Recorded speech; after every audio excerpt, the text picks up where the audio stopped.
నమస్తే, welcome to కిరాక్ కబుర్లు. తెలుగు చలనచిత్ర పరిశ్రమకు నడక నేర్పిన విశ్వవిఖ్యాత నట సార్వభౌమ యుగ పురుషుడు నందమూరి తారక రామారావు గారు టాలీవుడ్ లో సృష్టించిన ప్రభంజనం అంతా ఇంతా కాదు. ఆయన నటనకు నిఘంటువు. ఆకాశమే హద్దుగా తెలుగు జాతి ఖ్యాతిని ప్రపంచవ్యాప్తంగా చాటి చెప్పిన మహానుభావుడు. పెద్దాయిన తర్వాత ఆ నట వారసత్వాన్ని, తిరుగులేని మాస్ ఇమేజ్ ను తన సింహ గర్జనతో నిలబెట్టారు నటసింహం నందమూరి బాలకృష్ణ. ఇక వీరిద్దరి తర్వాత అదే నందమూరి రక్తాన్ని వంటబట్టించుకుని నేటి తరం మ్యాన్ ఆఫ్ మాసెస్ గా గ్లోబల్ వైడ్ గా దూసుకుపోతున్నారు యంగ్ టైగర్ జూనియర్ ఎన్టీఆర్. సాధారణంగా నందమూరి హీరోల సినిమా వస్తుందంటేనే బాక్సాఫీస్ వద్ద రికార్డులు బద్దలవుతాయి. అయితే ఈ మూడు తరాల లెజెండరీ హీరోలు అంటే సీనియర్ ఎన్టీఆర్, బాలయ్య, జూనియర్ ఎన్టీఆర్ ముగ్గురూ కలిసి ఒకే ఒక్క సినిమాలో నటించారని నిగ్గు తేలిన సత్యం ఎంతమందికి తెలుసు? అది కూడా బాలకృష్ణకు కొడుకుగా జూనియర్ ఎన్టీఆర్ చైల్డ్ ఆర్టిస్ట్ గా నటించిన ఏకైక అద్భుత దృశ్యమేంటో తెలుసా? అరచేతిని అడ్డుపెట్టి సూర్యకాంతిని ఆపలేరన్నట్లు ఈ ముగ్గురి కాంబోలో వచ్చిన ఆ సినిమా వెనక ఒక mind blowing political and film story ఉంది. మొక్కై వంగనిదే మానై వంగున అంటారు. కానీ జూనియర్ ఎన్టీఆర్ చిన్నప్పుడే తాతకు తగ్గ మనవడిగా తనలోని నటనను, వాగ్ధాటిని నిరూపించుకున్నారు. నందమూరి వంశంలో మూడు తరాల హీరోలు కలిసి నటించిన ఆ ఏకైక అద్భుత దృశ్య కావ్యం మరేదో కాదు, బ్రహ్మశ్రీ విశ్వామిత్ర. 1991లో విడుదలైన ఈ పౌరాణిక చిత్రానికి స్వయంగా సీనియర్ ఎన్టీఆర్ గారే దర్శకత్వం వహించి నిర్మించారు. అప్పట్లో ఎన్టీఆర్ గారు రాజకీయాల్లో ప్రతిపక్ష నేతగా ఉన్న సమయంలో దాదాపు 7 ఏళ్ల విరామం తర్వాత అత్యంత ప్రతిష్టాత్మకంగా స్క్రీన్ పైకి రీ ఎంట్రీ ఇస్తూ చేసిన ప్రయోగాత్మక చిత్రమిది. ఈ సినిమా షూటింగ్ సమయంలో రాజకీయంగా ఎన్నో వివాదాలు, ప్రకంపనలు సృష్టించాయి. అయితే తెలుగు వెర్షన్లో ఈ సినిమా విడుదలైనప్పుడు జూనియర్ ఎన్టీఆర్ ఎక్కడా కనిపించడు. దాంతో చాలా మందికి అనుమానం రావచ్చు, మరి ఈ ముగ్గురు కలిసి నటించడం ఏంటి అని. అక్కడే ఉంది అసలు ట్విస్ట్. సీనియర్ ఎన్టీఆర్ గారు ఈ సినిమాను తెలుగుతో పాటు హిందీలో కూడా ఒకేసారి భారీ బడ్జెట్ తో షూటింగ్ పూర్తి చేశారు. తెలుగు వెర్షన్ బాక్సాఫీస్ వద్ద ఆశించిన స్థాయిలో ఆడక తీవ్ర నష్టాలను మిగిల్చింది. అయితే హిందీ వెర్షన్లో మాత్రం ఒక అద్భుతం జరిగింది.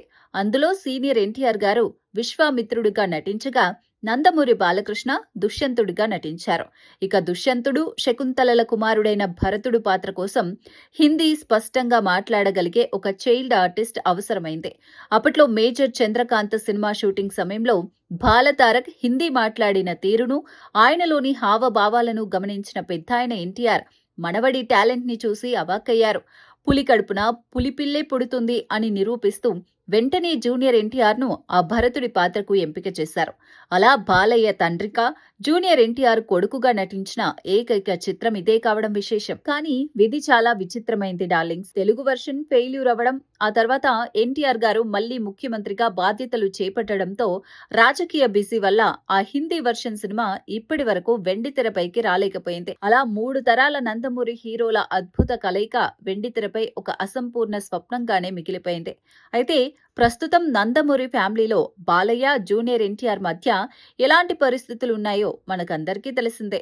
ఇంటి గుట్టు లంకకు చేటు అన్నట్లు బాబాయ్ అబ్బాయి మధ్య ఉన్న చిన్నపాటి మనస్పర్ధలను ఆసరాగా చేసుకుని రాజకీయ ప్రత్యర్థులు మరియు సోషల్ మీడియాలోని కొన్ని వర్గాలు రోజుకో రకమైన పుకార్లను పుట్టిస్తూ గ్యాప్ పెంచే ప్రయత్నం చేస్తున్నాయి. ఫ్యాన్స్ కూడా రెండు వర్గాలుగా విడిపోయి సోషల్ మీడియాలో బాలయ్య పేరుతో తారక్ను, తారక్ పేరుతో బాలయ్యను విమర్శిస్తూ పోస్టులు పెట్టడం చూస్తూనే ఉన్నాం. కానీ ఈ ఇద్దరు స్టార్ హీరోలు మాత్రం ఎప్పుడూ ఏ రోజు బహిరంగంగా ఒకరిపై ఒకరు విమర్శలు చేసుకున్న దాఖలాలు లేవు. నందమూరి రక్తం ఎప్పుడూ ఒకటేనని, సమయం వచ్చినప్పుడు బాబాయ్ అబ్బాయి ఒకే వేదికపై కనిపిస్తారని నందమూరి సీనియర్ అభిమానులు ఇప్పటికీ బలంగా నమ్ముతున్నారు. ఏదేమైనా తాతగారి పర్యవేక్షణలో బాల నటుడిగా కెరీర్ ప్రారంభించిన జూనియర్ ఎన్టీఆర్ ఈరోజు గ్లోబల్ స్టార్ గా ఎదిగి నందమూరి వంశ ప్రతిష్టను ఆకాశమంత ఎత్తుకు తీసుకెళ్లడం ఆనాడు పెద్దాయన కన్న కల నిజం కావడమేనని చెప్పాలి. కాలం ఎప్పుడూ ఒకేలా ఉండదు. మారుతున్న కాలంతో పాటు బంధాలు, అనుబంధాలు కూడా కొత్త రూపాన్ని సంతరించుకుంటాయి.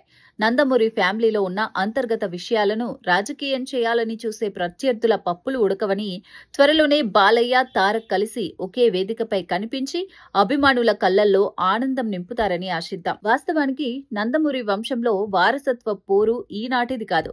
నాటి సీనియర్ ఎన్టీఆర్ కాలం నుంచే అటు బాలయ్య, ఇటు జూనియర్ ఎన్టీఆర్ అభిమానుల మధ్య కోల్డ్ వార్ నడుస్తూనే ఉందనేది ఓ బహిరంగ రహస్యం.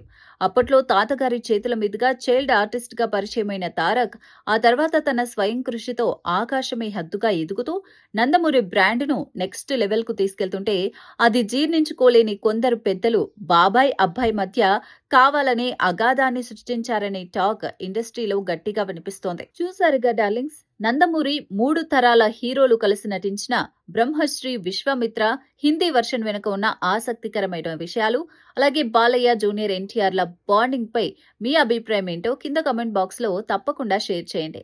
ఇలాంటి మరికొన్ని సెన్సేషనల్ సినీ ఇన్సైడ్ అప్డేట్స్, రేర్ ఫ్యాక్ట్స్ కోసం ఇప్పుడే మా కిరాక్ కబుర్లు ఛానల్ ని లైక్ చేయండి, షేర్ చేయండి, సబ్స్క్రైబ్ చేసుకోండి. Thank you.